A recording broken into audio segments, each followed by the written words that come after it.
Bueno, estimados, les quiero dar a todos la más cordial bienvenida a esta nueva sesión live, la primera de este año 2023.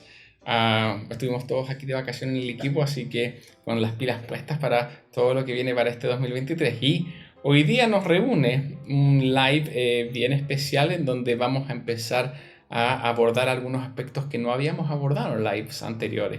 Y vamos a partir justamente el día de hoy analizando una zona productora, un poquito más en profundidad de lo que hacemos normalmente. No al nivel de profundidad, por supuesto, de lo que se ve en un curso, pero igual tratando de dar alguna introducción y algunos conceptos, especialmente con un enfoque práctico, como se van a dar cuenta. O sea, esto está diseñado para que sepan a las zonas principales, los test principales y también tips de cómo poder acceder a esos test que vamos a estar conversando hoy día, que en algunos casos puede resultar un poco complejo de adquirir. Ya no los encontramos en cualquier tip shop. Bueno, en nombre de todo el equipo de Instituto les doy la bienvenida. Les recuerdo que están con los micrófonos bloqueados, pero los pueden desbloquear en cualquier momento, ¿ya? Y también está el chat disponible para que puedan hacerme sus consultas en cualquier momento. No necesitan esperar a que termine la presentación para hacer sus consultas. Si gustan, pueden anotarlas y las pueden hacer al final, pero pueden irmelas haciendo en cualquier momento. No hay ningún problema, no me interrumpen de ninguna forma, ¿ya? Siempre para nuestras sesiones live nos planteamos algunos objetivos a conseguir. Y para el día de hoy los objetivos son súper precisos. Dos, aprender algunas generalidades sobre la producción de té de China.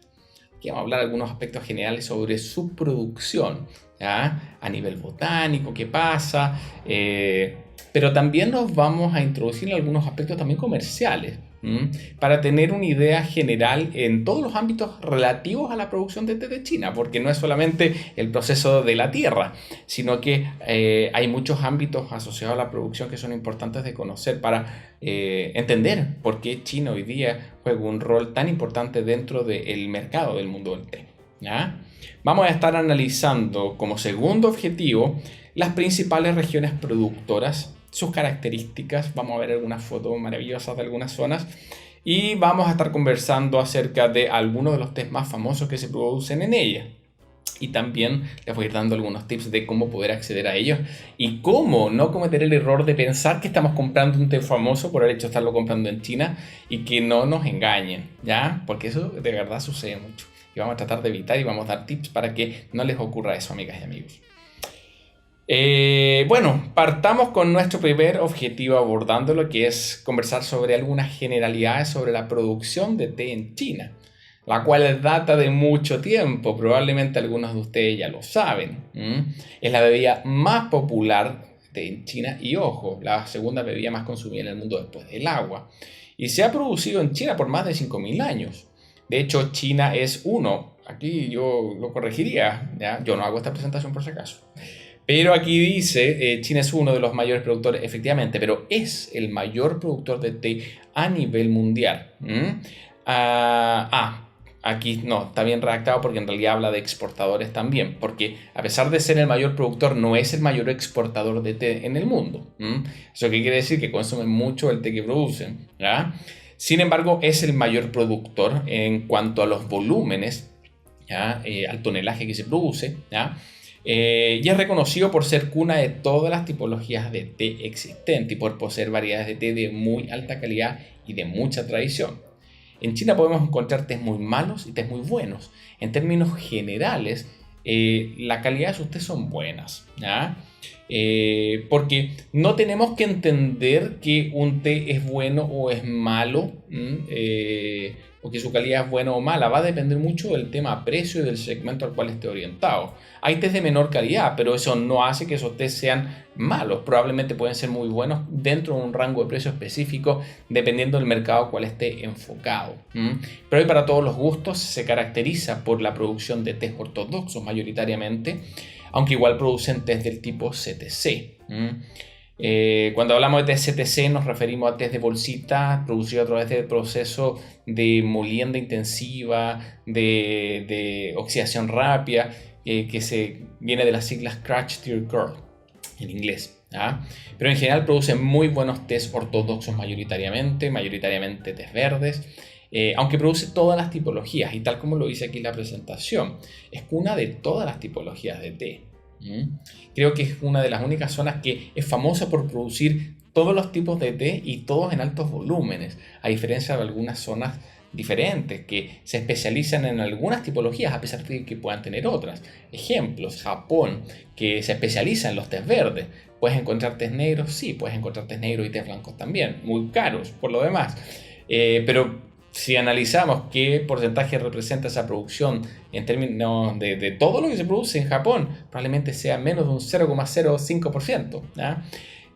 Países como India se caracterizan, o Sri Lanka o Kenia, ¿ya? Se caracterizan principalmente por sus producciones de tés negro, que probablemente ronden el 90% o 95% de su producción total, a pesar de que hoy día también producen otras tipologías como tés verdes y tés blancos, ¿ya? Así que para que lo entiendan, China es cuna de todas las tipologías de té, y cuando decimos que es cuna, queremos decir de que se definieron los procesos productivos que dan lugar a las distintas tipologías. Y eso, por supuesto, ha tomado bastantes siglos en desarrollarse. Y por lo mismo, tiene una historia y una tradición enorme en cuanto a toda la variedad de productos que encontramos en China y la calidad con la que son reconocidos muchos de ellos. Hay una leyenda asociada que probablemente alguno de ustedes ya la habrá escuchado, la leyenda de Shennun, que justamente se relaciona con los primeros registros que existen sobre el consumo de té en China. Esto no nos indica de que desde ese momento partió el consumo, pero desde ese momento fue conocido aproximadamente el té dentro de China. Y es la leyenda del emperador Shennun, o Shennong, ¿ya? Aquí se habla en esta leyenda de que fue descubierto por él el año 2737 a.C. Aquí la leyenda que nos dice de que Shennong era un herborista, de hecho muy reconocido, hacía muchas descripciones botánicas, y un día estaba en su jardín y le llevó un siervo agua, ¿ya? Uno de sus sirvientes, él era emperador, y a esta agua caliente, ¿ya?, que le llevaban, probablemente hervida para matar cualquier bicharraco que pudiese tener, cayeron hojas de una planta, y cuando él la bebió se sintió súper vigorizado, ¿ya? Shennong era un herborista de renombre para ese tiempo y decidió probar esta infusión que se había creado accidentalmente, y el árbol justamente era una Camellia sinensis y la bebida resultante es lo que el día de hoy nosotros llamamos té. En ese momento no tenía nombre, no se le llamaba té, no se le llamaba cha, que son dos nombres distintos que a la Camellia sinensis infusionada se le da dependiendo de la zona en la cual estemos, ¿ah? Pero bueno, esta leyenda, si bien no tiene un asidero histórico muy preciso, sí es una leyenda que habla y que da luces de que en ese tiempo aproximadamente, en el periodo donde estuvo este emperador, ya se conocía y se hablaba de la Camellia sinensis, a pesar de no tener aún dentro de la cultura china ninguna relevancia demasiado alta como sí ocurrió más adelante. Pero como se dan cuenta, data de mucho, mucho tiempo atrás.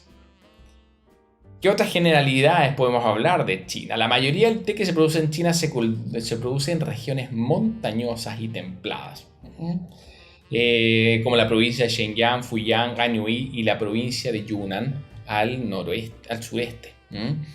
Si bien se produce también en zonas de planicie, las zonas en donde se planta té en realidad, si uno ve el mapa de China, son todas zonas cercanas a las zonas costeras, más hacia el sur.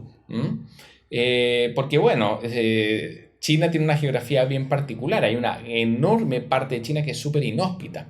A pesar de que si algunas zonas centrales igual se produce té, no son sus principales zonas productoras, pues la gran mayoría sí se encuentran en latitudes más bajas y por lo mismo tienen mayor cercanía al mar. Subespecies de la planta. Aquí hay que ponerse un poquito más técnico. En general, dentro del mundo del té existen distintas tipologías de la planta del té a nivel botánico y subespecies. Las subespecies de la planta del té básicamente se conocen tres. Si bien existen algunas más que están como un poco en el limbo, las tres más reconocidas son la subespecie asámica, que es originaria de la zona de Assam y de la zona de Yunnan en China. Originalmente crece en esas zonas. Está también la subespecie sinensis sinensis, que es originaria de China, de todo el resto de las zonas de China. Y está también la subespecie cambodiensis, también conocida como el arbusto de Java. Bueno, tiene hartos otros nombres, pero este bar cambodiensis por lo general no se emplea en la elaboración de tés con fines comerciales. Se utiliza muchísimo para elaborar cruzas de planta como intermediarias, justamente para hacer muchas pruebas. Pero en general casi todo el té que se consume proviene ya sea de la subespecie asámica o de la subespecie sinensis sinensis. Que una subespecie sea originaria de algún país en particular no quiere decir que ese sea el único país que la posea, ¿ya? O que en ese país no se cultive té con algunas otras subespecies. Debajo de esta división botánica de las subespecies, la verdad es que viene una enorme cantidad de subvariedades que se han originado a lo largo del tiempo, en algunos casos de forma natural. En esos casos se conocen como variedades de la planta del té. A través de lo cotidiano, a través del movimiento de las plantas a lo largo de distancias geográficas, a través de la polinización natural, se van produciendo muchas veces mutaciones para adaptarse al medio circundante. Se va moviendo la planta y con el tiempo va sufriendo modificaciones que para resistir quizás a la inclemencia climática, a las diferencias climáticas entre una zona u otra, a un suelo diferente, a una temperatura, una pluviometría diferente, eso redunda en que la planta con el tiempo y con los siglos ha ido adaptándose en distintas zonas, dando lugar a lo que se conocen como subvariedades dentro de la subespecie. Y de la misma forma existe un sinnúmero cada vez más grande de subvariedades de cada subespecie que se han obtenido de forma artificial a través de la cruza que van realizando las personas, ¿ya?, con otras plantas de té. Ojo, aquí no estamos hablando de modificaciones genéticas, no estamos hablando de material genéticamente modificado. Estamos hablando de cruzas normales donde se toma una planta, se le saca una rama y se le injerta otra y sale una planta con un ADN diferente, ya que es mezcla del ADN de las dos anteriores. Y ese tipo de cruzas es súper benéfica en algunos casos porque permite en un corto plazo obtener combinaciones que puedan, por ejemplo, darle a la planta alguna resistencia a más baja cantidad de agua, ¿ya?, que es algo que está ocurriendo en muchas partes del mundo, o resistencia, por ejemplo, a ciertas condiciones climáticas específicas. Si yo quiero plantarte en alguna zona y conozco cuál es su pH, conozco más o menos la cantidad de milímetros de agua que caen en el año, en ese caso yo puedo quizás tomar dos plantas de dos zonas distintas, dos variedades de planta del té, cruzarlas y puede ser que me resulte en el lugar donde estoy pensando yo plantarla, ¿ya? Así funciona más o menos, de forma muy burda, ¿ya?, el tema de cómo se surgen estas subvariedades a partir de las subespecies. Y en China, ¿ya?, si bien la gran mayoría del té que se explota, que se comercializa, proviene de la subespecie Sinensis sinensis, o también conocida de forma simplificada como Bar sinensis, que es originaria y autóctona de la gran mayoría de China, también coexiste con la subespecie asámica, que lleva el nombre de asámica por Assam, ¿ya?, en India, ¿ya?, porque allá se descubrió, ¿ya? Sin embargo, esa subespecie también es autóctona de la región de Yunnan en China. Y es por eso que vemos que en Yunnan, ¿ya?, los tés que se producen tienen tamaños de hojas más grandes, son verdaderos árboles gigantescos que crecen en estado salvaje y que son árboles gigantescos, de hecho, ¿ya?, a diferencia de la subespecie Sinensis sinensis, que tiene unas hojas más pequeñas, que no crece más allá de 5 metros cuando se deja en estado natural, mientras que la subespecie asámica puede alcanzar fácilmente los 18 o 20 metros de altura, un verdadero árbol gigante, ¿ya?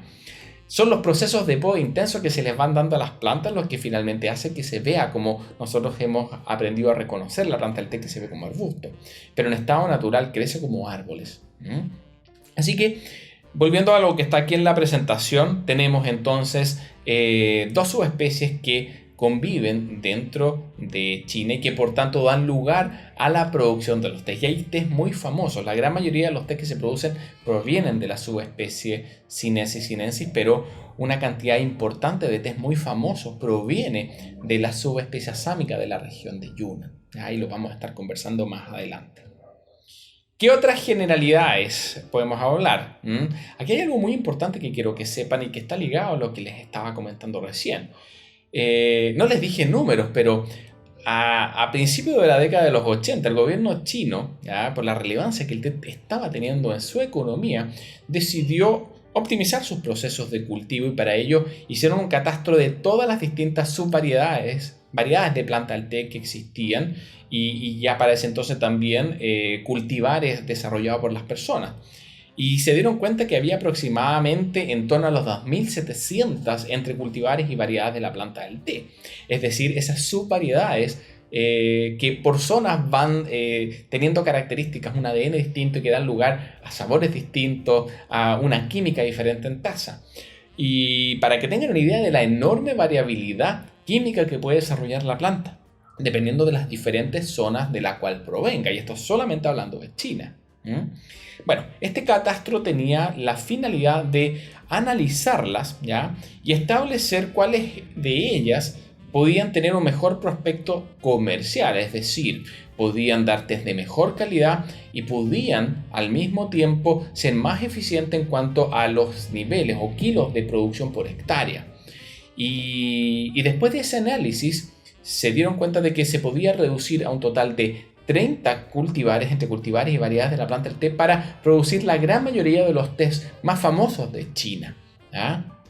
Bueno, se hizo así y eso se fue depurando aún más y ya hacia finales de la década de los 80, en el año 1987, esta lista se redujo a 22 cultivares, que son considerados los 22 cultivares más importantes de China. ¿Y por qué esto es importante, amigas y amigos? Porque esto tuvo beneficios y también ha tenido bastantes elementos como negativos.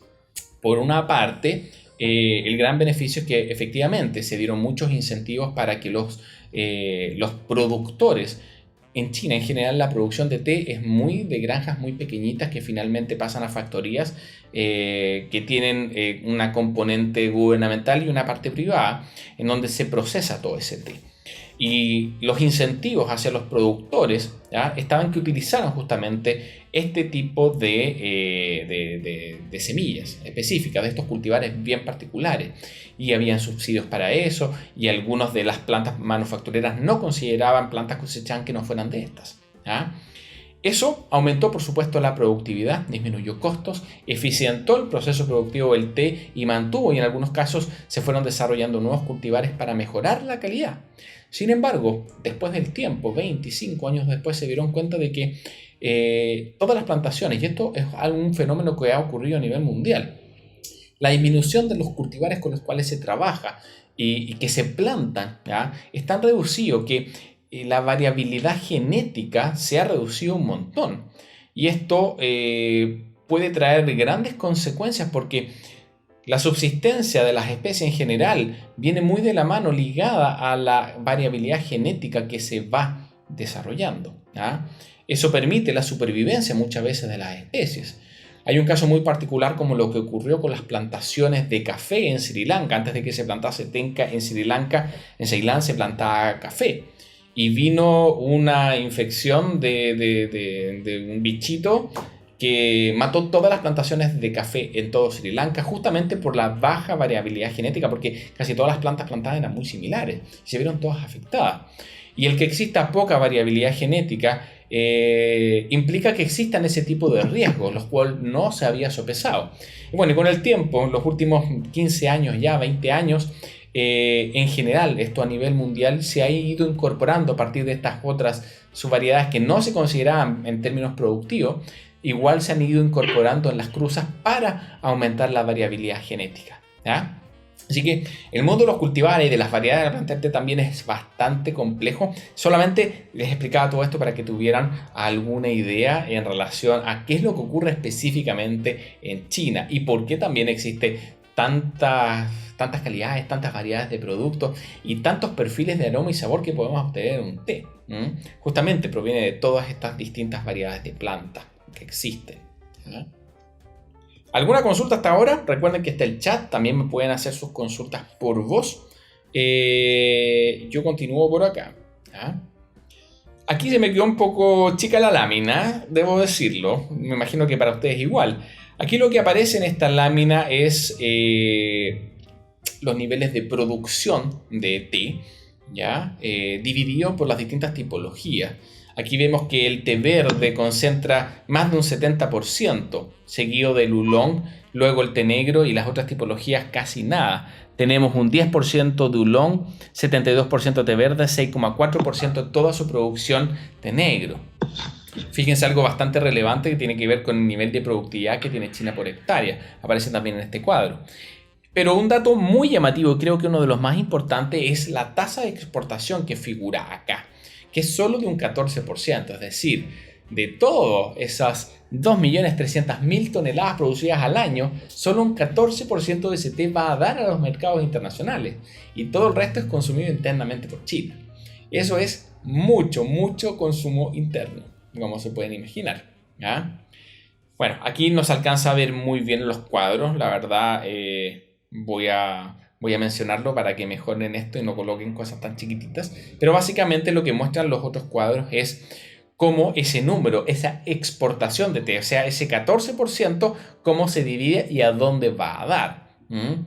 China aquí aparece como primer productor, pero el segundo cuadrito, el primer pie que aparece ahí, donde aparece casi todo verde, nos habla de justamente de todo el té que se exporta de China, que sale de China a los mercados internacionales, qué tipología corresponde. Y si se dan cuenta ahí, la gran mayoría, estamos hablando de sobre un 80% del té que se exporta corresponde a té verde.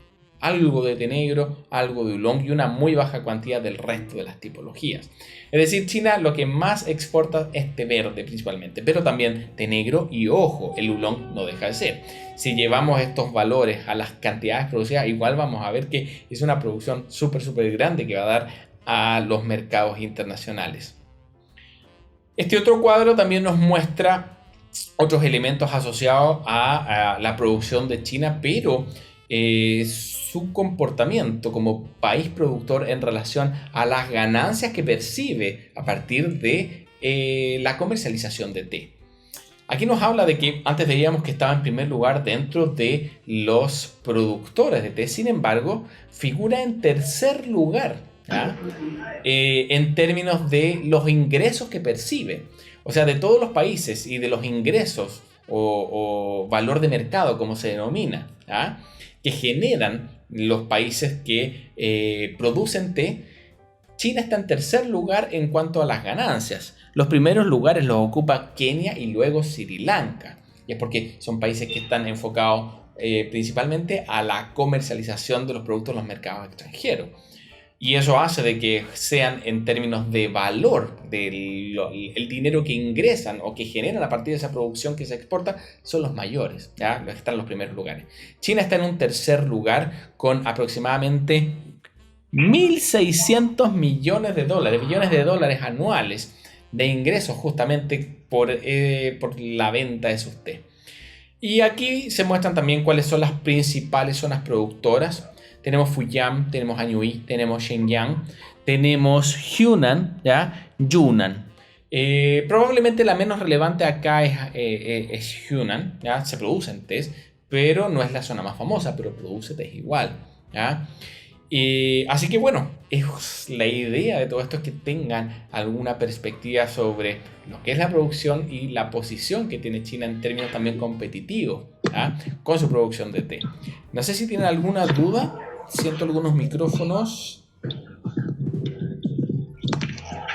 Si no hay duda, los dejé bloqueados, ¿ya? Pueden desbloquearlo en el momento que quieran. Bueno, dicho lo anterior, se pueden dar ya la idea de lo que implica el mundo del té para China. Algo que llama bastante la atención, amigas y amigos, tiene que ver con que hoy día la demanda dentro del mundo del té sigue siendo bastante exigente. De hecho, todas las proyecciones hablan de que la demanda por consumo de té va a estar aumentando fuertemente en los próximos 10 años. Eso a raíz de muchas variables. Probablemente en otro live lo vamos a analizar. Creo que viene un live después sobre tendencias 2023. Ahí quizás los toquemos más en profundidad. Pero en definitiva, hoy día hay bastantes retos que tiene la industria, los países productores principalmente, asociados al cambio climático, asociados por supuesto a todo lo que ha ocurrido en los últimos 3 años en relación al COVID-19, que aún está afectado.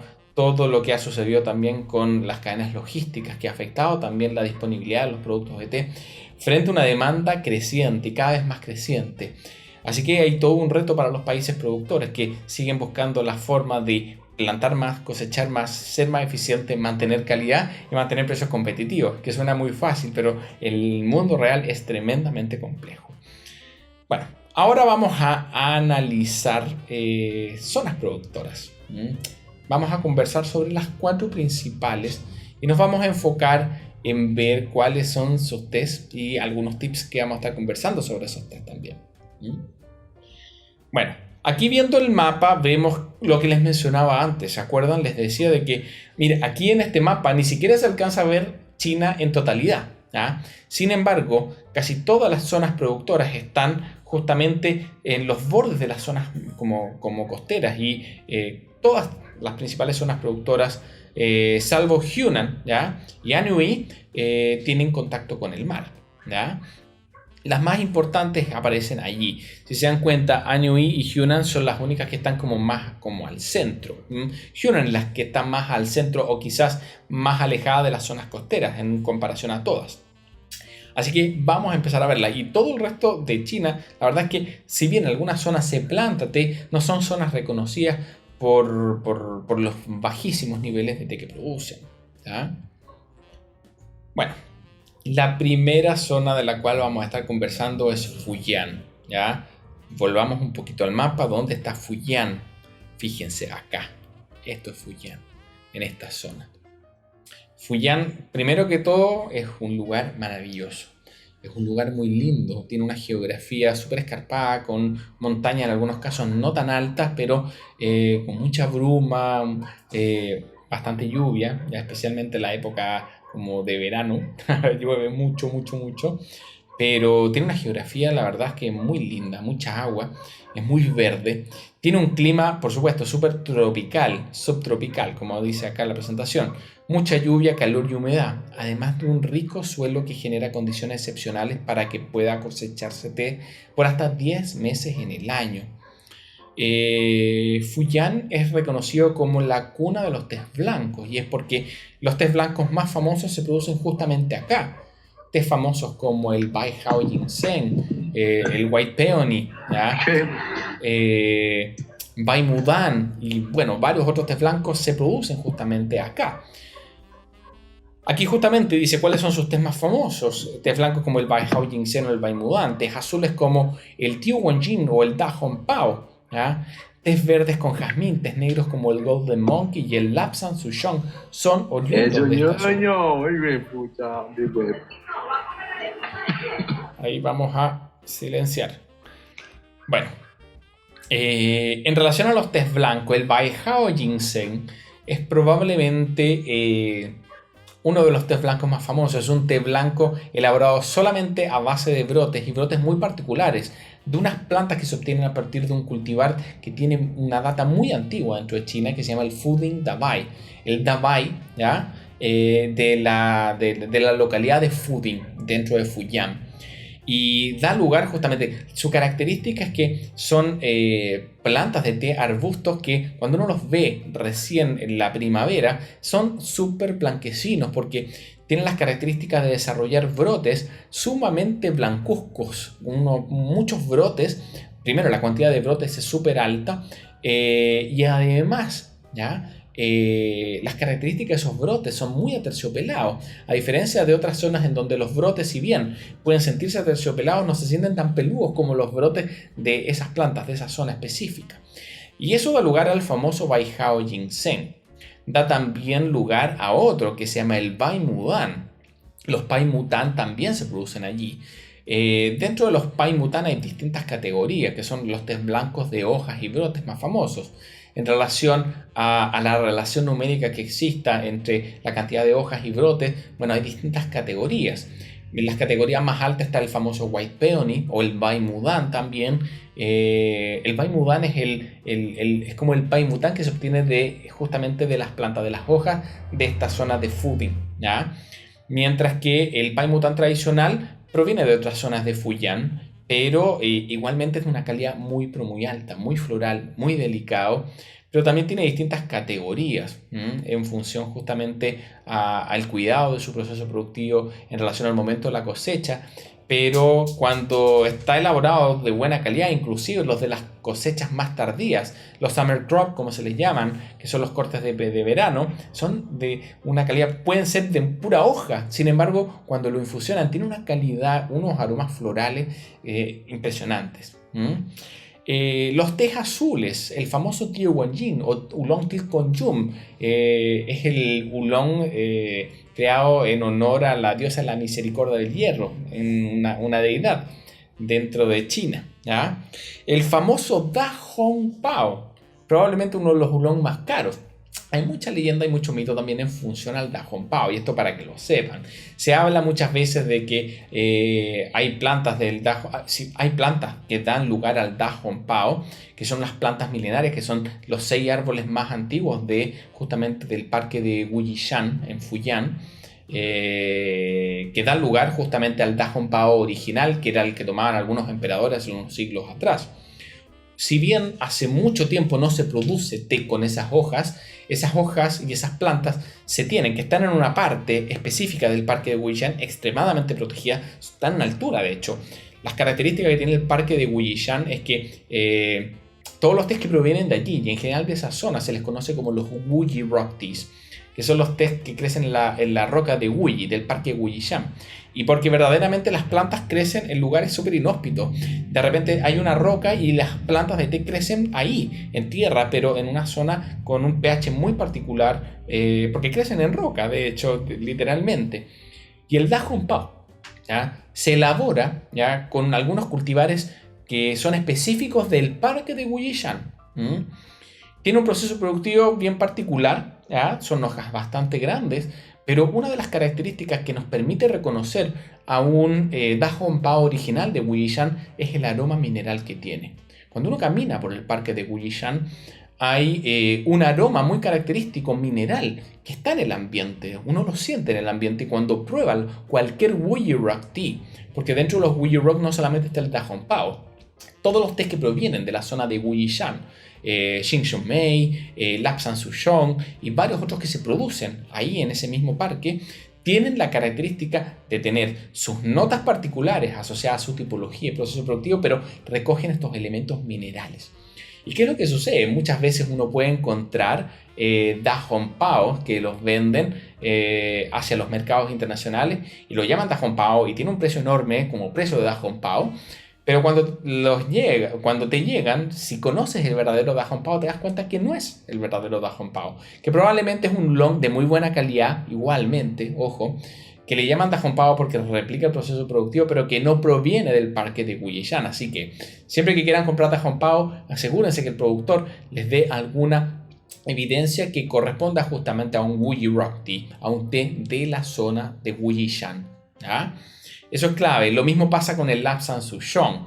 El Lapsang Souchong original no es procesado con humo para que tenga sus características ahumadas, ¿ya? Hoy día todo el Lapsang Souchong que comercialmente se vende, la gran mayoría de los tea shops especializados, son justamente tés negros del tipo Kimun que en su proceso productivo, en su etapa de secado, son secados justamente con humo y de madera justamente para que realzar estos aromas a humo en el producto final, el cual es de muy buena calidad y muy rico. Pero ¿sabían ustedes que el verdadero Lapsang Souchong no tiene estas notas tan pronunciadas, sino que son notas que naturalmente la tierra y este efecto mineral del parque Wuyishan le otorgan, ¿ya? Y cuando uno prueba un verdadero Lapsang Souchong, no siente esas notas a humo de las cuales estamos acostumbrados. Tiene elementos, o sea, una persona que sabe catar té va a percibir elementos que son muy similares un poquito al tabaco y al humo, producto de las notas de la tierra, pero esa nota sutil que obtienen los tés de forma natural, no lo que se le da a partir de este proceso con humo, ¿ya?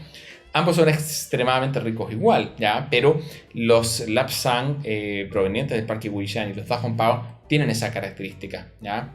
Son muy particulares. También en la zona de Fujian se producen los tés con jazmín y el famoso Golden Monkey, que es un té negro que se produce justamente en las primeras cosechas cuando las cuantías de brotes son altas aún y dan lugar justamente a un té oxidado con una enorme cantidad de brotes dorados. Pero ¿qué características tiene con otros tés dorados que se venden en China? Que estos tés dorados están elaborados en base a plantas originarias de la subespecie Sinensis sinensis, que es de un tamaño pequeño, que tiene unos elementos muy florales, ¿ya? Que cuando se oxidan dan lugar a notas muy frutales. Y es un té muy pero muy dulce, un poco caramelado, tiene algunos elementos igual a madera, que es un té negro, pero cuando uno lo mira visualmente, la gran característica es que justamente se le llama como mono dorado porque es como café y tiene muchos brotes que se ven dorados derechamente, porque esos brotes plateados de alta calidad que crecen en Fujian, cuando se oxidan, esos brotes blanqueados, plateados blancuzcos se tornan dorados y realmente muy pero muy dorados. Así que bueno, hay varios tés famosos provenientes de Fujian. En relación a tips, y esto en términos generales, si alguno de ustedes por ahí busca proveedores, uno puede comprar, dependiendo obviamente del país, ahí tienen que hacer ustedes la tarea para analizar si es factible que puedan consumir tés y llevarlos a sus respectivos países como muestra o como productos para consumo personal. Ahí la verdad es que las legislaciones de todos los países es diferente. Países como Argentina y Uruguay, si alguno de ustedes de allí me van a perdonar, no es mi culpa, pero les digo al tiro para que no lo intenten, porque realmente es muy complejo poder internar productos que vengan de afuera, de alimento, inclusive té, ¿ya? Y los requisitos son muy pero muy altos. Hay que contratar empresas despachantes de aduana y hacer una serie de trámites que en otros países, al ser productos para consumo personal, tienen un proceso súper expedito. De todas formas, una recomendación súper puntual es que si compran productos de té, ¿ya?, a través de alguna página web de un proveedor que despacha al extranjero, asegúrense en primer lugar de que esos tés sean despachados a través de un buen servicio de courier, ¿ya? Y aquí lamentablemente, a mí me pueden retar por lo que voy a decir, pero para que no cometan los errores, traten de trabajar siempre que puedan con DHL, ¿ya? Porque si bien todas las empresas de courier más famosas como FedEx, como UPS, pueden transportarlo, la verdad es que resulta en la práctica para el mundo del té más eficiente trabajar con DHL porque ellos se hacen cargo por completo de los procesos de internación cuando implica alimentos. Porque dependiendo del país a donde lleguen los productos, muchas veces se requiere a veces un trámite muy simple sanitario, ¿ya? Pero que algunas empresas no lo realizan y eso puede tornar de que el proceso de internación de quizás una compra de $50 de té se pueda tornar algo súper engorroso y caro, ¿ya? Les doy el ejemplo aquí en Chile. Si uno trae té y si se declara como producto de té, hay muchas veces que va a pasar de forma expedita y no te van a solicitar nada. Pero si estamos hablando quizás de unos 4 o 5 kilos, te van a solicitar una autorización sanitaria, que es una declaración jurada que se da ante, que se conoce como Seremi de Salud, que es la entidad gubernamental que regula los alimentos, en donde tú declaras que ese producto es para muestra y es para tu consumo personal y que no tiene fines de comercialización. Y basta con que tú firmes eso, lo puedes hacer tú personalmente.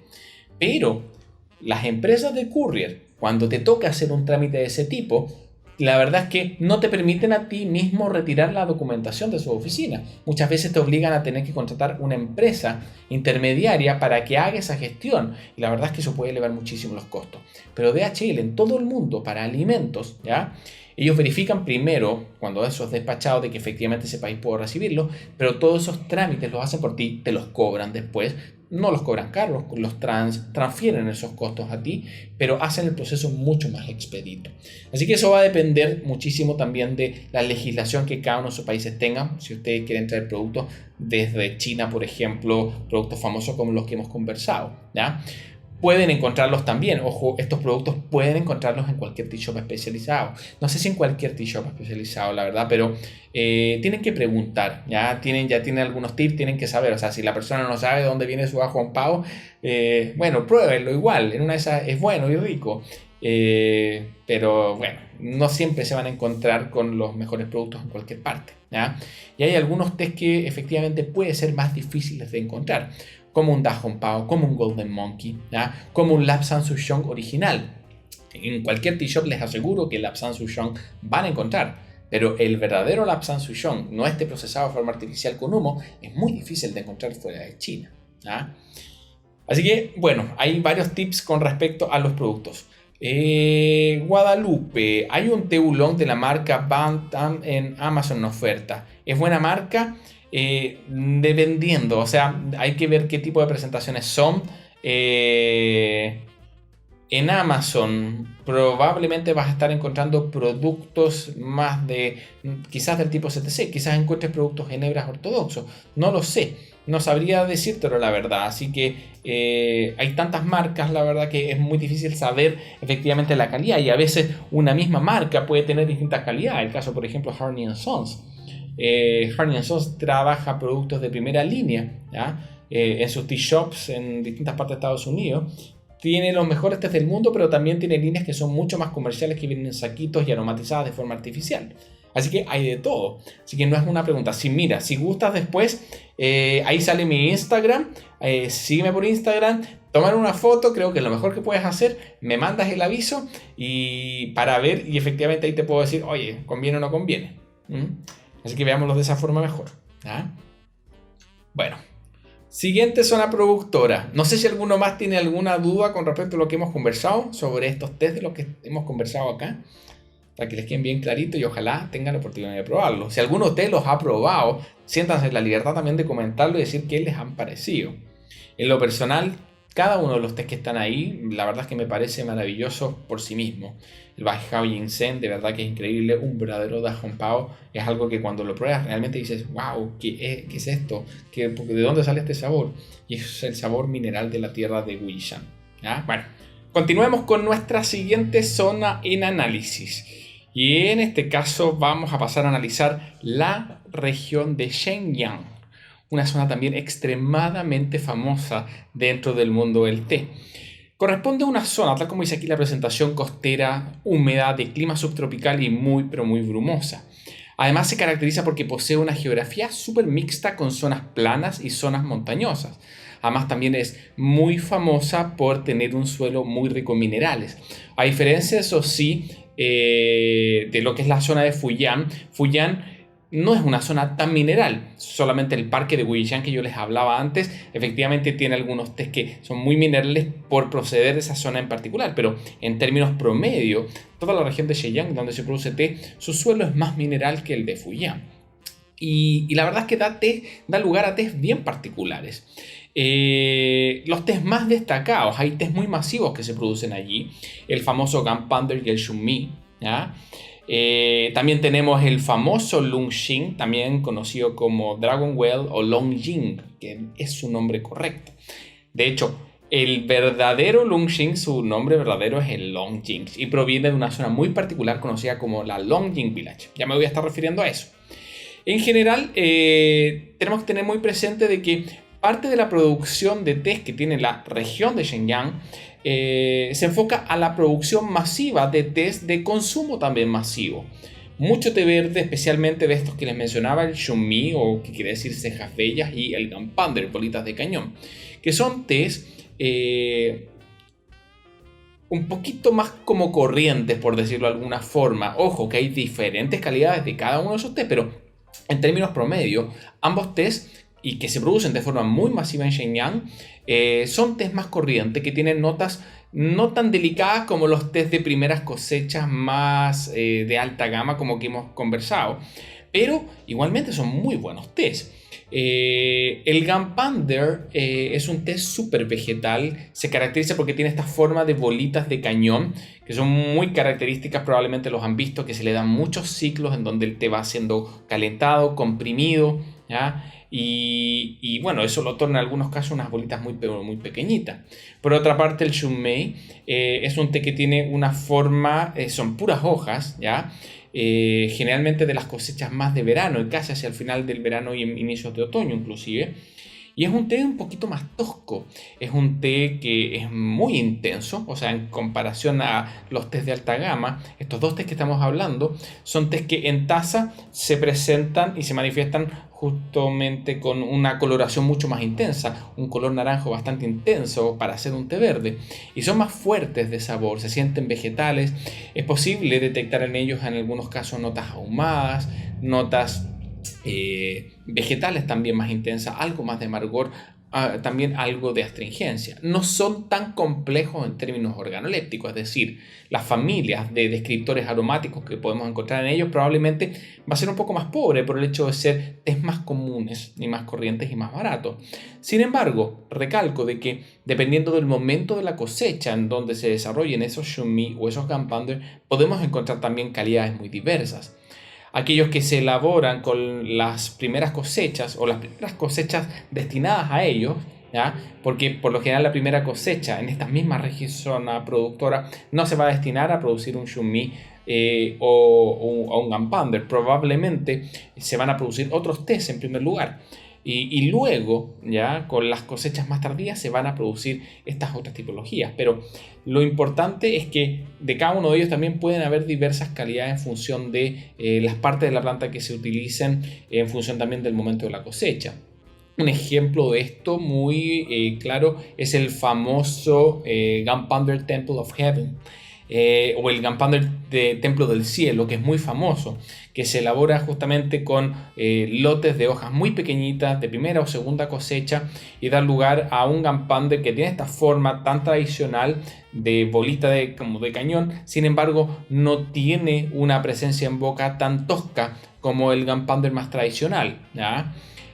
Va a ser un vegetal mucho más delicado, no va a tener estos elementos tan toscos de presencia en boca. Y eso, bueno, lo convierte en un té también muy demandado y que, por lo demás, es un té que tiene una característica muy particular. En general, estos dos son tés que tienen contenidos de cafeína más altos disueltos en taza y por lo mismo te permiten incorporar y darte un muy buen golpe de energía en el momento que los utilices. De hecho, el Gampander es la base de la famosa mezcla de té verde marroquí, té verde con hierbabuena, y que justamente también se prepara con leche y que cuando te lo tomas te deja súper activo. Otro té muy famoso de la zona de Shenyang es el famoso Longjing que les hablaba. Pero, ¿qué tenemos que tener cuidado con el famoso Longjing?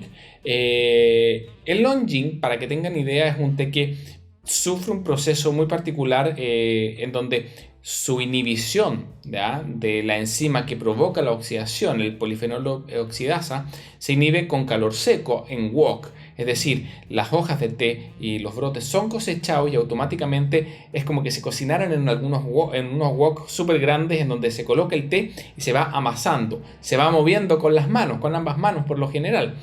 Y eso, justamente, esa aplicación de calor va secando el té, pero al mismo tiempo va inhibiendo, ¿ya?, las enzimas que gatillan la oxidación para que justamente cumpla con este requisito que tienen los tés verdes de no tener oxidación o prácticamente nada de oxidación. Y esto da lugar justamente este proceso de firing a unas notas muy particulares, dependiendo también de qué té, de qué zona y de qué cosecha esté siendo procesado. Pero por lo general el Longjing es un té que se le conoce también como el champán de los tés verdes y es un té muy refinado, con unas notas a pasto fresco muy delicadas, pero lo más llamativo que tiene es que tiene unos elementos tostados muy particulares que, si uno busca una similitud dentro del mundo vegetal, hay algo que es muy particular a lo cual se parece el verdadero Longjing, y es que tiene notas a cáscaras de maní, no a nuez tostada. Algunos pueden asociarlo quizás a nuez tostada, pero es muy particular. Si alguno de ustedes ha olido alguna vez y reconoce y posee en su memoria sensorial el aroma que tienen las cáscaras de maní cuando estás en presencia de un verdadero Longjing, ese es el aroma que tiene, ese es el aroma que expele y lo que sientas también en boca cuando lo infusiona. Ahora bien, la gran pregunta es cómo saber que efectivamente es un verdadero Longjing. El proceso productivo de el firing que se da en woks a las hojas cosechadas, si bien puede ser replicado con tés de cualquier zona, ¿ya? Inclusive con tés de cualquier parte de la zona de Shenyang, que es donde más se produce. Ojo, que también lo producen o hacen similares en otras zonas, pero lo particular que tiene es que las hojas que dan lugar a estas notas tan particulares a maní tostado surgen en una zona muy específica de China también, conocido como la Longjing Village, que está ubicada en los alrededores de una ciudad muy importante desde el punto de vista turístico en China que se llama Hangzhou, específicamente en un sector donde hay un lago conocido como West Lake. Y ahí, quizás a 4 kilómetros de ese lago, no más lejos que eso, uno puede hacer el recorrido a pie y va pasando por muchas plantaciones de té hasta que llega a unas pequeñas lomas en donde convive muchas casas, una pequeña comunidad de productores de té con las mismas plantaciones, y son puras terrazas de plantaciones de té con puras casitas alrededor, y ese lugar se conoce como la Longjing Village, y el verdadero Longjing es originario justamente de esas colinas en Hangzhou, y el verdadero Longjing, ¿ya? Va a tener unas características de aroma muy pero muy pronunciadas, y es muy notorio. A veces uno en un tea shop especializado puede comprar un Longjing tradicional, y cuando pruebas luego un Longjing de Longjing proveniente de la Longjing Village, esas notas tostadas que les mencionaba y ese dulzor vegetal, esos elementos tan sutiles que tiene, la verdad es que son muy pero muy refinados e intensos al mismo tiempo, y se nota al tiro. Y en términos de precio también, un Longjing de la Longjing Village es un producto más difícil de encontrar en un tea shop especializado, pero vale la pena absolutamente, porque las características que tiene ese té son espectaculares, realmente es muy diferente. Yo he probado muchos Longjing que venden, y algunos les puedo decir que son de muy buena calidad porque replican muy bien el proceso, pero se nota que no provienen de la Longjing Village, porque efectivamente uno nota la diferencia, y pueden ser igualmente tés de muy alta calidad, muy ricos y muy buenos, pero hay diferencias sensoriales entre lo que uno percibe con el que proviene de esta zona tan particular. Así que para que estén súper atentos. Shenyang, bueno, tiene algunos otros también que ofrecernos, pero estos son los más característicos que proviene de esta zona. Recuerden de que Shenyang produce la mayor cantidad del té de China. Bueno, es una de las zonas productoras más grandes, y también mucha de su producción, si bien es ortodoxa en el sentido que produce tés de hoja, no todos ellos de alta gama, y muchos de esos tés dan lugar justamente a la producción masiva que uno encuentra en supermercados muchas veces, o en tiendas de productos de consumo masivo a precios más económicos, ¿ya? Pero probablemente no van a tener una calidad desde el punto de vista del sabor, y uno aprecia también que en términos visuales son muy diferentes. Siguiente zona productora, ¿cuál tenemos ahora? Vamos a estar analizando la zona de Anhui. Esta es una pequeña zona productora que, desde el punto de vista de los volúmenes que produce, uno diría, ¿por qué la analizamos? Es tan pequeñita. La verdad es que produce muy poco té. Sin embargo, se caracteriza porque produce de los mejores tés, de los mejores exponentes de té que China posee. Y ha tenido alguna vez, y que sigue teniendo hasta el día de hoy. De hecho, uno de los tés que produce es considerado un tesoro nacional en China. Es una zona muy montañosa al sur del río Yangtze.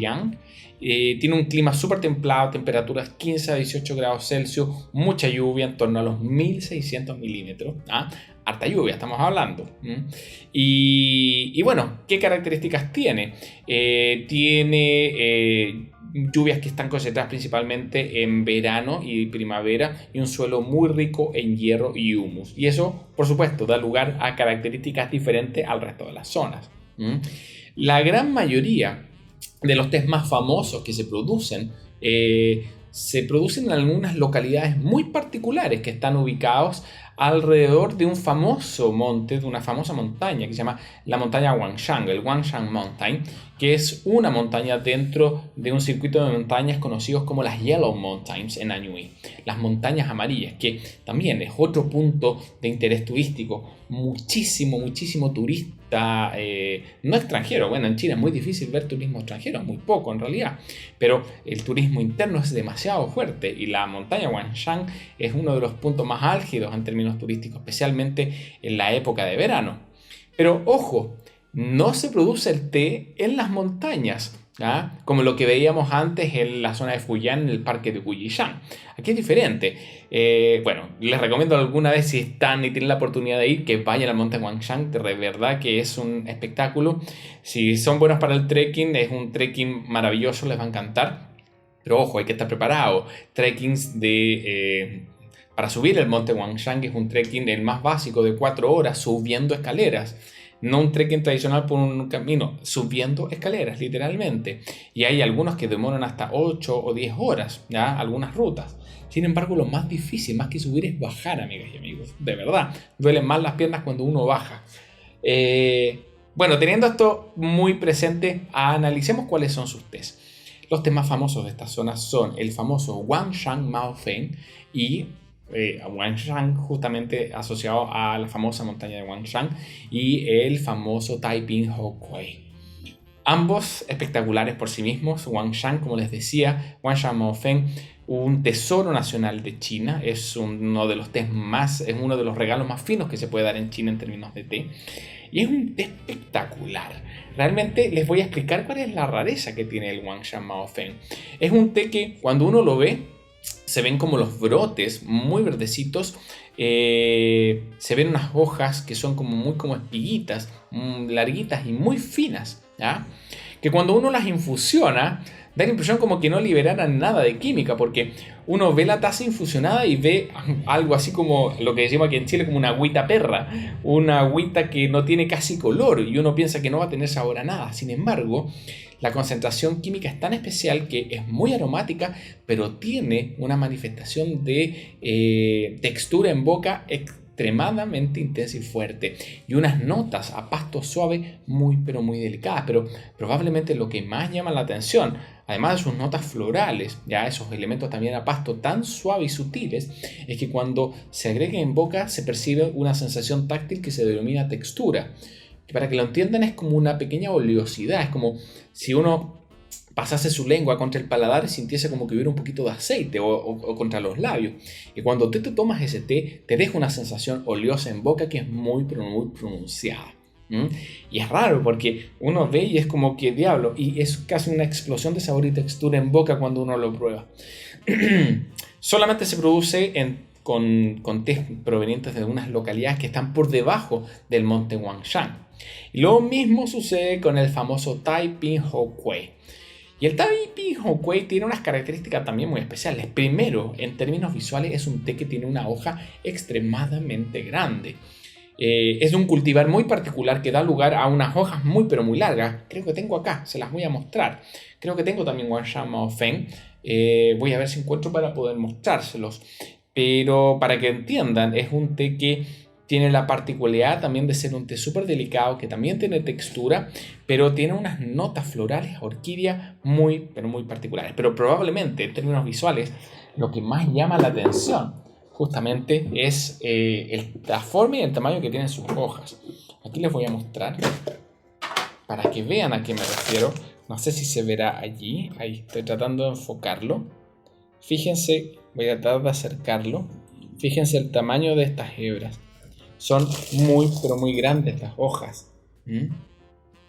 Y son muy planas. O sea, si uno ve una y la analiza, ay, aquí me falla la cámara, el zoom.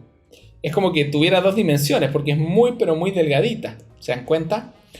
Bueno, características justamente de este cultivar que da lugar a hojas de tamaño único que solamente uno encuentra en los alrededores del monte Wangshan. Déjenme ver si aquí me queda. No, aquí no me queda. Aquí me parece que tengo un poco de Wangshan Maofeng. La verdad es que es muy poquito, no sé si se irá a ver, pero es para que entiendan cuando les hablaba. No sé si será posible, no, prácticamente no se ve. Bueno, sí, algo se alcanza a ver. Son hojas muy, pero muy delgaditas, ¿ya? Extremadamente delgaditas y pequeñas, ¿ya? Pero que dan lugar a una explosión de sabor y textura maravillosa en boca. Este es el famoso Wangshan Maofeng. Bueno, tanto Taiping Hokway como Wangshan Maofeng, entonces provenientes de Anhui, la verdad es que igual está bastante cercana. Esta es una zona, como les mencioné antes y les mostré en el mapa, que no tiene acceso directo al mar y que es una zona más montañosa, pero de verdad son muy, pero muy especiales ustedes, para que los tengan muy presentes. Y la última zona productora, la famosa región de Yunnan. Ojo, conocida también como la cuna del té. Aquí se pelea un poquito la cuna del té con Fujian. Posee arbustos en estado salvaje de hasta 1600 años de antigüedad. Una característica muy particular que lo veíamos al inicio de este live tiene que ver con que en la zona de Fujian crece autóctonamente la subespecie de la planta asámica. ¿Y esto qué quiere decir? Que son hojas más grandes que en estado salvaje pueden transformarse en árboles que pueden alcanzar los 18 o 20 metros de altura fácilmente. Con hojas muy pero muy grandes en comparación a la subespecie sinensis sinensis. Bueno, de hecho, en la zona de Yunnan hay tés en estado salvaje que crecen, que datan de 1600 años de antigüedad. Árboles realmente antiguos y de los cuales se siguen produciendo tés. Posee una geografía súper variada con altitudes que pueden alcanzar los 2000 metros de altura inclusive. Posee un clima muy húmedo, inviernos no muy fríos y veranos sumamente cálidos. Lluvia, 1000 a 2000 milímetros anuales, o sea, llueve mucho, lo que lo convierte en una región ideal para el té. ¿Cuáles son los tés más característicos provenientes de Yunnan? Probablemente el que más conocen es el famoso pu'er, o también conocido como té rojo chino. En general los tés fermentados son los que provienen de la región de Yunnan. La diferencia entre fermentación y oxidación es que la fermentación es un tipo especial de oxidación. Oxidación estamos hablando cuando dos sustratos intercambian electrones, pero en algunos casos lo que le ocurre al té negro, al oolong o a los tés blancos en cierta medida es que esa transferencia de electrones entre sustratos se suscita a través de un proceso donde participan, es un proceso enzimático, ¿ya? En donde una enzima polifenol oxidasa interactúa con el oxígeno y genera justamente transformación de los polifenoles de los antioxidantes del té, oxidándolos a ellos y al resto de componentes que tiene. Y eso es oxidación. Sin embargo, en el caso de los tés fermentados, se trata de una oxidación porque es intercambio de electrones, sin embargo, ocurre en condiciones anaeróbicas. Ocurren condiciones por intercambios que se producen de electrones entre bacterias y los químicos que tiene el té, especialmente los polifenoles, que son degradados, la gran mayoría de los polifenoles que originalmente están en la planta, en otros compuestos que también son polifenoles de otros tipos, ¿ya? Pero ese proceso especial en donde interactúan bacterias con el té se denomina fermentación y es un proceso distinta a la oxidación porque desde el punto de vista químico es lo que se denomina una oxidación incompleta, pero también de tipo catabólica. No libera agua, no libera dióxido de carbono, que sí ocurre en la oxidación tradicional. Así que son procesos distintos. Es como una pequeña pudrición que se produce en el té. Lo que sucede con el pu'er es que estos procesos de fermentación pueden ocurrir de forma natural o pueden ocurrir de forma acelerada, ¿ya? Y obviamente a través de inoculación de los mismos hongos y bacterias que tiene la planta del té. Todas las plantas del té tienen hongos y bacterias de forma natural. Y cuando el té se somete a ciertas condiciones de temperatura y humedad, esas colonias de hongos y bacterias comienzan a proliferar y generan esta maduración no enzimática. Y es por ello que se distinguen dos tipos de pu'er, ambos provenientes de Yunnan. Los famosos pu'er cocidos y los famosos pu'er crudos. Los pu'er crudos, o también conocidos como Sheng pu'er, son los originales. Se producían, para que sepan, en un proceso que duraba bastante, generalmente cerca de 30 años al menos, para que alcanzasen un grado de maduración en el cual la totalidad de estos polifenoles se transformasen a través de este proceso de maduración bacteriológico sin intervención humana. Se guardaba en una zona húmeda, a veces en cajitas de madera, en ciertos lugares para transmitir también ciertos aromas al té. Y por lo mismo, eran tés que eran consumidos principalmente por la realeza, ¿ya? Tés muy caros de conseguir, hasta el día de hoy son tés bastante caros, especialmente si tienen tantos años de guarda, sobre 30 años, hay sobre 100 años inclusive, y se transan a precios astronómicos. Para que tengan una idea, un pu'er crudo en sus primeros años de fermentación es bastante similar a un té verde. Es un té que se moldea en forma de disco, ya se humedece para ello, se deja en forma de disco y eso da inicio al proceso de maduración, que es muy lento. Pero ya al cabo de 5 años quizá uno puede empezar a notar ciertas diferencias. Ya a los 8 años hay un leve dulzor. A los 12 años ya es más palpable que hay un cambio en el té.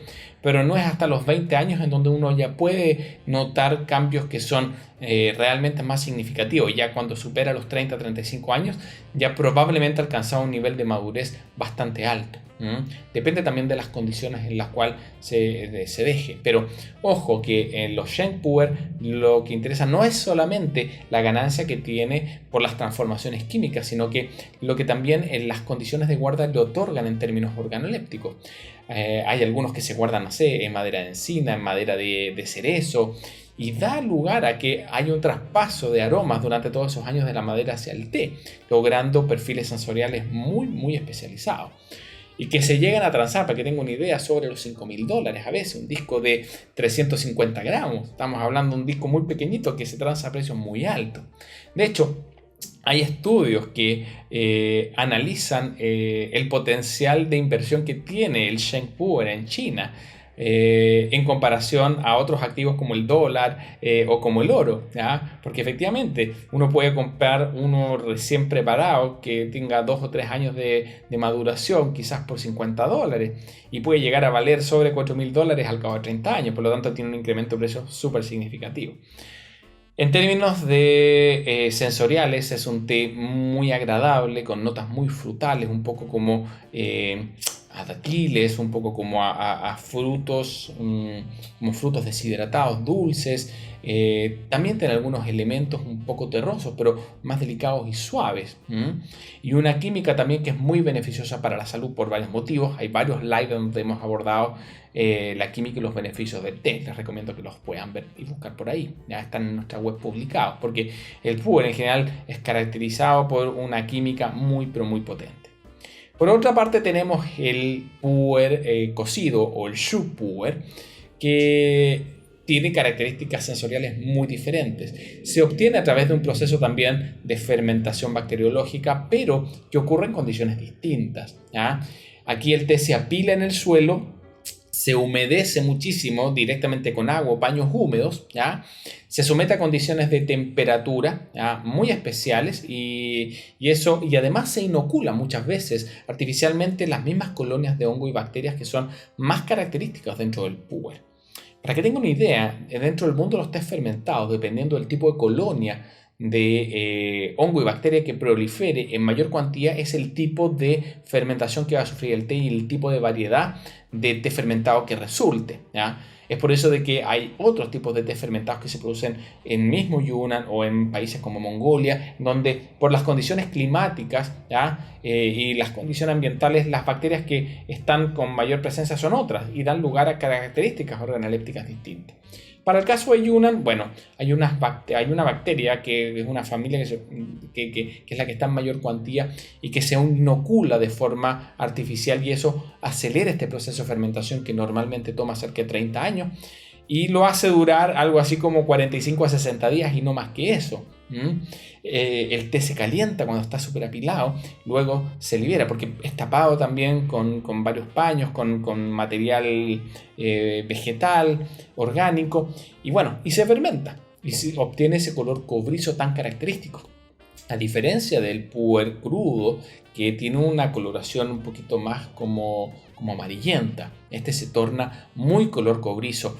Lo que tradicionalmente uno encuentra en cualquier tea shop especializado es shu puer, es decir, puer cocido. ¿Por qué? Porque desde el punto de vista económico tiene un potencial comercial mucho mayor, porque en términos de beneficios igualmente se obtienen casi los mismos beneficios del puer crudo. Es muy bueno para la salud, acelera tu metabolismo fuertemente, mejora la función renal, la función hepática, ¿ya? Son cosas muy palpables y también te activa bastante. Pero tiene la particularidad que se obtiene súper rápido y eso lo hace un té muy comercial por sus beneficios y porque bueno, es procesado de forma muy veloz. Ese es un proceso que se inventó en la década de los 70 para obtener los púberes de forma acelerada. Pero la contraparte que tiene ese proceso es que da lugar a unas características organolépticas no muy agradables. Son tés súper intensos en notas animales, notas a grasas, notas un poco a pescado, a carne, notas como húmedas, como a tierra. Notas también un poco minerales, pero no agradables, un poco como a tiza, cosas como artificiales que se perciben en él. No es un té amado por muchos, de hecho a muchos no les gusta, justamente por todas estas características, pero sin duda es un té que desde el punto de vista de los beneficios es igualmente muy, pero muy potente, ¿ya? Y bueno, ambos provienen de esta zona de Yunnan. Otro té muy famoso es el Dian Hong, ¿ya? O en general, los tés negros de Yunnan, que es como una pequeña agrupación de variedades de tés negros que se producen en Yunnan, que son muy similares al famoso Golden Monkey que hablábamos antes de Fujian, ¿se acuerdan? Que era este té que se veía como dorado porque está elaborado con altos contenidos de brotes, y los brotes blanquecinos cuando se oxidan, ¿ya?, y se transforman en té negro, se tornan dorados. Bueno, aquí ocurre lo mismo, pero visualmente es muy distinto a un Golden Monkey que tiene hojas muy pequeñitas, porque estamos hablando de tés de Yunnan elaborados en base a la subespecie sámica, de hojas grandes, de brotes de gran tamaño, y que cuando se oxidan dan lugar a brotes muy pero muy grandes, dorados, y hojas grandes, y por lo general hay algunos también muy pero muy famosos con unos contenidos de brotes altísimos. Hay algunas variedades que se venden que son casi puro brote, ¿ya?, y se ve un té completamente dorado. Ojo, no hay que confundirlo con té amarillo. Muchos lo confunden a veces estos tés dorados con el té amarillo, pero son cosas diferentes, ¿ya? También lo hemos conversado en otros live por ahí, donde hablamos de tipologías y sus características. Pero en general, también dependiendo del momento de la cosecha, ¿ya?, y la calidad de las partes de la planta que se utilizan, puedes encontrar tés negros de Yunnan o Golden Yunnans, como se le conocen, de diversas calidades. Uno de los más famosos es el Dian Hong o Golden Rain, como se le conoce, que tiene una cuantía de brotes muy pero muy alta, y eso hace que se vea un té de gran tamaño con brotes muy pero muy dorados. La verdad es que absolutamente recomendado. La diferencia también que tienen estos Golden Yunnan es que las características de Yunnan, del suelo y todo el ambiente, le otorga este terruño específico que tiene elementos un poco como terrosos, ¿ya?, algo de humedad, pero aquí en estos té se manifiesta de una forma vegetal, como champiñones y cosas así, champiñones ostras, como que uno los tiende a percibir de esa forma. Pero también por el hecho de ser negros, tés negros, desarrollan un dulzor muy particular. Absolutamente recomendado, se sienten un poquito ahumados también, y eso los hace en términos sensoriales muy diferentes al famoso Golden Monkey, que puede verse muy similar, pero sabe muy, pero muy distinto. Así que, como hemos visto, hartos productos diferentes, ¿ya? Lo importante que tienen que tener en consideración es que con estos tips ustedes igual pueden utilizarlo para solicitar y conversar con proveedores o tiendas que comercializan productos especializados para tratar de dar con tés que ojalá sean los originales, ¿ya? Y creo que ya cuentan con bastantes tips justamente para poder conversar. Se van a dar cuenta en algunos casos que quizás las personas no saben si su Lunching proviene de la Longjing Village o de otra parte. Bueno, son cosas que pasan en el mundo del té, pero la idea es transferir este conocimiento para que ustedes cada vez puedan irlo utilizando e irse volviendo cada vez más expertos en seleccionar sus productos. Las láminas siguientes, espérenme que aquí se me anduvo traspapelando. Las láminas siguientes muestran algunas imágenes, ya partimos con esta. Esta imagen es de Fujian, la primera que estamos viendo acá, de plantaciones de Fujian. Si se dan cuenta, vemos los arbustitos muy tradicionales. Recuerden que son árboles, ya, que crecen de esta forma por las podas intensas a las cuales son sometidas. Siguiente imagen, aquí estamos viendo el Parque Nacional de Wuyishan. Tiene estas formas como mineral, estas formas montañosas muy pero muy características, ¿ya? Aquí están las hojitas de té creciendo, ¿ya? En esta foto no se aprecia tanto como en esta otra, ¿ya? Lo que les mencionaba de que el parque de Wuyishan crece en los famosos Wuyi Rock Teas, porque literalmente el té crece sobre las rocas. Si aquí ustedes ven, aquí están las plantaciones de té, pero también hay plantas de té que crecen aquí directamente de las rocas. Y eso les da esos elementos minerales tan pero tan particulares. Y fíjense que esto no está a nivel de suelo. Esta foto fue tomada subiendo una montaña y cuando se llegó a la parte media de esa montaña estaba esta planicie con té, en donde surgen otras montañas más. ¿Ya? Todo suelo muy pero muy rocoso. Aquí hay otra parte, otra fotografía también del Parque William que denota estas características tan particulares que tienen las plantas de té creciendo literalmente al lado de las rocas. Y que da todo este perfil que les he mencionado. Aquí estamos viendo otra zona. Esto parece casi un parque jurásico. Es el famoso monte Huangshan. La verdad es que un nivel de verdor increíble. Vean la bruma que es característica de la zona de Huangshan y las Yellow Mountains. Recuerden que aquí está solamente mostrado el monte, pero aquí no estamos viendo plantaciones de té. Las plantaciones de té están en las localidades que están más bajo, por debajo de esta montaña. Y aquí ya sí estamos viendo las terrazas de té de la famosa Longjing Village en Hangzhou, específicamente en Westlake. Fíjense lo bonitas, lo podadas que están. Aquí no se alcanza a notar, pero en realidad las casitas están entre medio, aquí por el lado. Para que tengan una idea, es como que los jardines de té son como los patios de las personas. Y las personas cosechan el té durante las mañanas y durante el día lo van procesando en el interior de sus casas o muchas veces fuera, porque es un recorrido turístico, tú vas pasando por ahí y ves cómo la gente está procesando directamente su té. Puedes también tú procesarlos con ellos, te enseñan y no es nada pagado, la gente vive ahí y procesa sus tés de esa forma.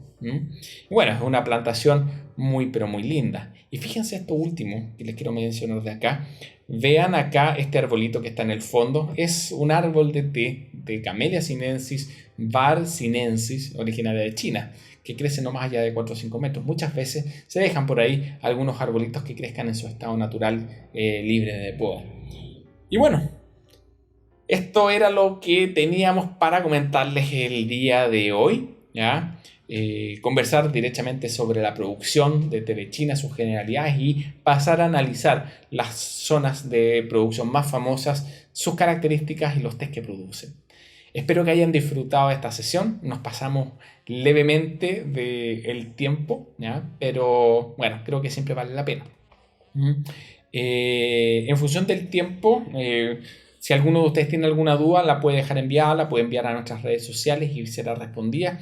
Me pueden contactar directamente a través de Instagram, de The Institute. Siempre me envían cuando hay consultas directas a mí o directamente a través de mi propia cuenta de Instagram. Y como siempre, en el nombre de todo el equipo de The Institute Latinoamérica les doy las gracias por haber asistido el día de hoy. Esta sesión va a quedar grabada y disponible probablemente ya la próxima semana en nuestro site.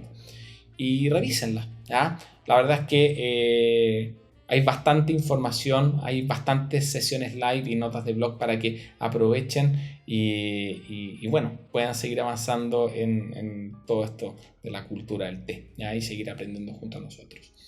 Muy buenas noches a todos, espero que lo hayan disfrutado y nos vemos en una siguiente sesión live. Que estén muy bien, chao chao.